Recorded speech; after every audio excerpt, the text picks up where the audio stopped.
Hello everyone, this is Dr. Spinach and today I'm back with another video on physiology of bone. Now, if you remember, we have already completed with the introduction, the histology.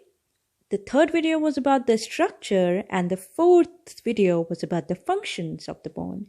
In this video, we will be going to talk about the hormones that are related to bone functions. Okay, so I will be stressing this again. All of this, what we are discussing today, are very high yield for all of these examinations mentioned above. Okay, so let us start with the hormones that are related to bone functions. Now, the very important hormone that is related to bone function is known as PTH, that is parathyroid hormone.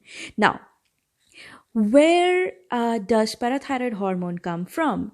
Well, the parathyroid hormone come from these glands which are located on the thyroid gland. What are these glands called as? These are called as parathyroid glands. Okay, now what cells of parathyroid gland secrete parathyroid hormone? These are chief or parafollicular cells, right? So once they start secreting this hormone, we should also know why do they start secreting it? What is the stimulus to which they will start secreting the parathyroid hormone, right? So, well, whenever in our blood we have decrease in calcium, whenever in our blood we have decrease in calcium, this decrease in calcium stimulates these parathyroid glands, which in turn release parathyroid hormone. Okay, so now what is the function of this parathyroid hormone?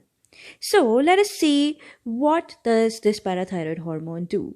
So remember, our parathyroid hormone, which is released from parathyroid gland, the chief cells of parathyroid gland, is actually increasing the absorption of calcium. Now, where does it act to increase the absorption of calcium? Well, it increases the absorption of calcium from, what do you see here?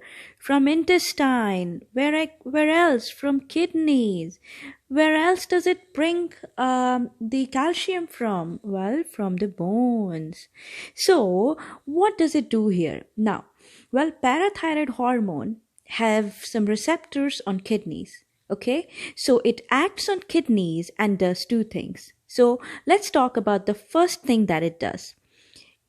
Our kidneys have an enzyme which is actually activated by our parathyroid hormone. This is called as 1-alpha hydroxylase. So remember, this 1-alpha hydroxylase is activated by this PTH hormone in our kidneys. So what is the function of this parathyroid hormone?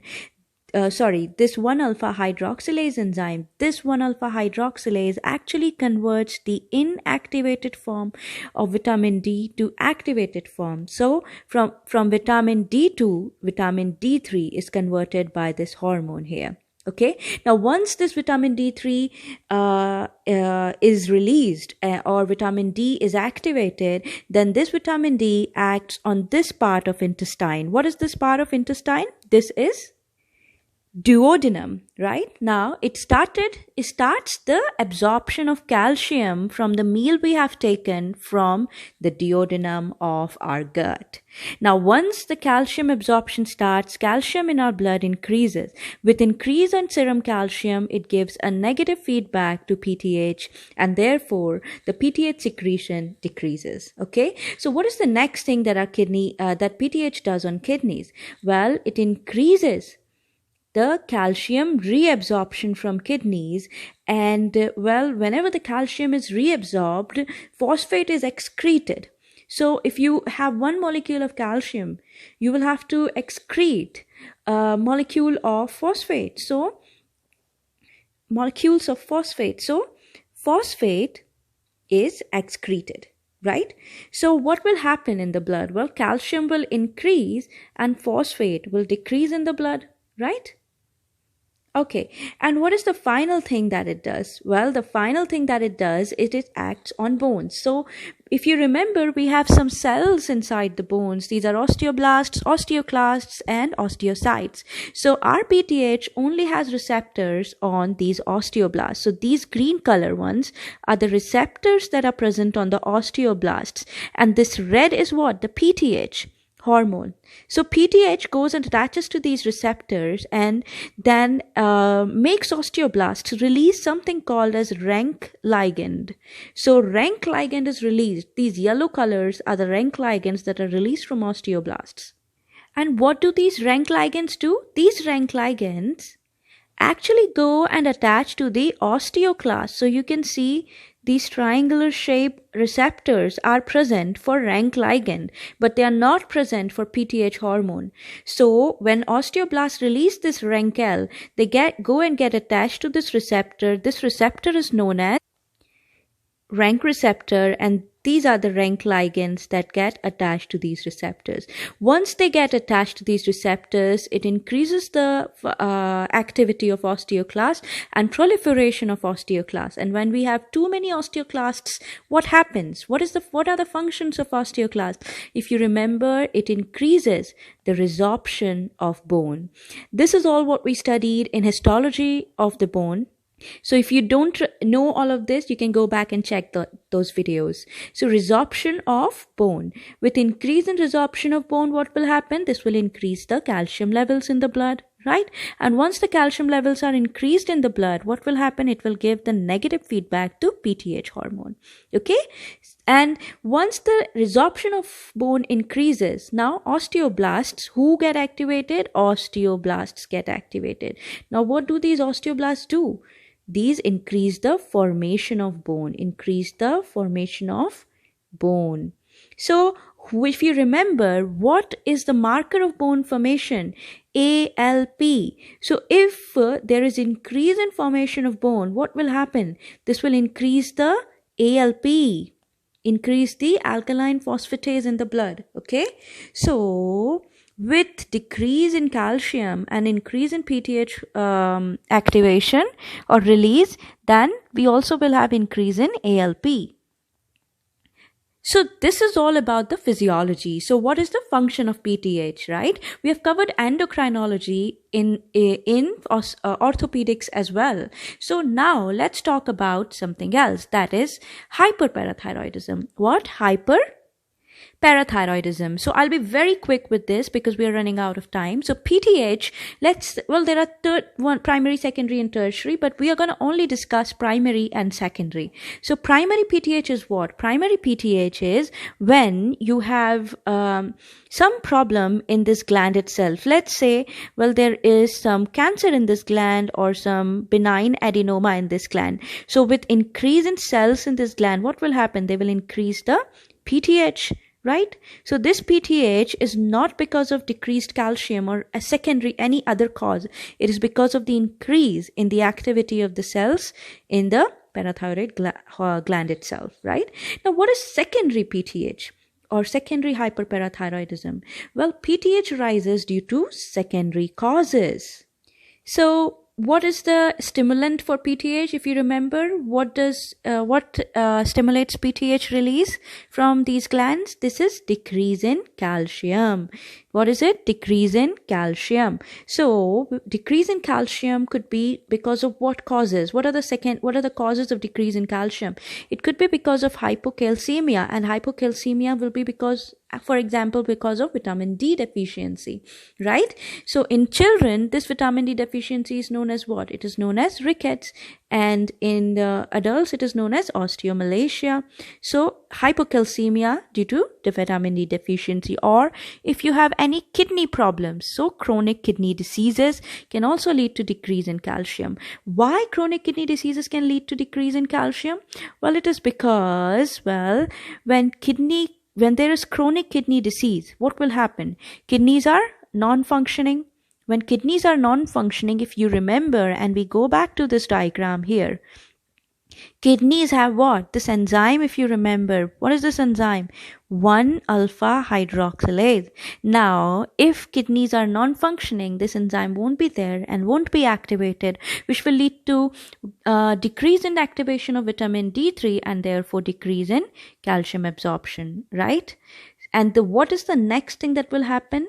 Well, if you remember, in kidneys, we can absorb calcium and excrete phosphate to increase the calcium load.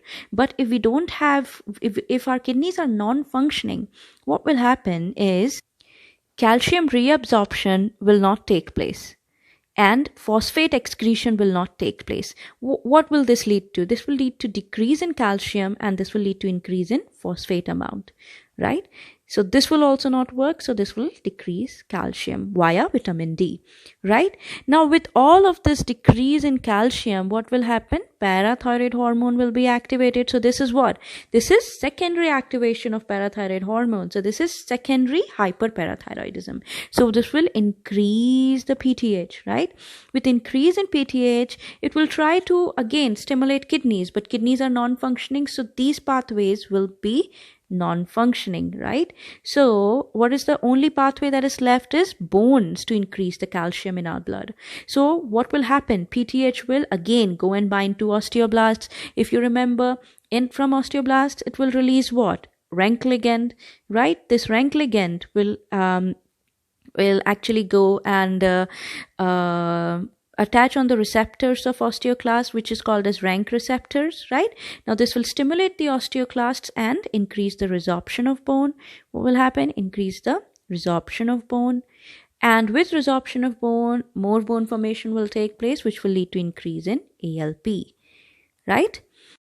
Complete this table here. We've already discussed a lot about primary vitamin D deficiency and chronic kidney diseases. So what will happen in primary? What we know already is PTH will be increased because there are cells that are increasing the secretion of PTH. So let's say PTH is increased. So what will happen when PTH increases? Remember all the functions of PTH. It will do whatever it does here. So it will go into the kidneys and increase vitamin D and increase the absorption of calcium, right? Again, here as well, it will increase the absorption of calcium.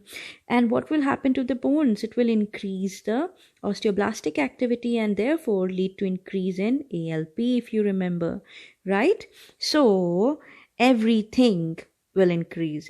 With increase in PTH, there will be increase in amount of calcium, there will be increase in phosphate levels. There will be decrease in phosphate levels because it's going to act on kidneys, and there will be increase in ALP. Now, what will happen with vitamin D deficiency? With vitamin D deficiency, you know that the stimulus is what? Hypocalcemia is there. So vitamin D deficiency causes hypocalcemia. So calcium will decrease. So this will lead to what? Positive feedback to PTH, which will increase. With increase in PTH, there will be decrease in phosphate because increased calcium absorption from kidneys, and increase in ALP because increased resorption from bones, right? Now, finally, talking about chronic kidney disease, again, the stimulus would be calcium decrease. But there is one thing that you have to know, that is, well, kidneys are non-functioning, remember. So with decrease in calcium, PTH will increase. But remember, kidneys are non-functioning. Kidneys are non-functioning. So calcium and phosphate reabsorption will not take place, right? So calcium will be excreted and phosphate will not be excreted. So phosphate in this case will increase. And of course, calcium decreased, as it will be decreased more because kidneys are not functioning. And finally, what will happen to ALP? Because in CKD, PTH is going to act on bones, so ALP will increase. So this is the table that you can remember. And I have covered most of the questions that can come in either of these examinations mentioned above. So, and I hope that this clarified your knowledge or your understanding about bone physiology and PTH hormone. Now, I will see you in my next video, and that will begin with the diseases of the bone. So stay tuned. Bye-bye and take care.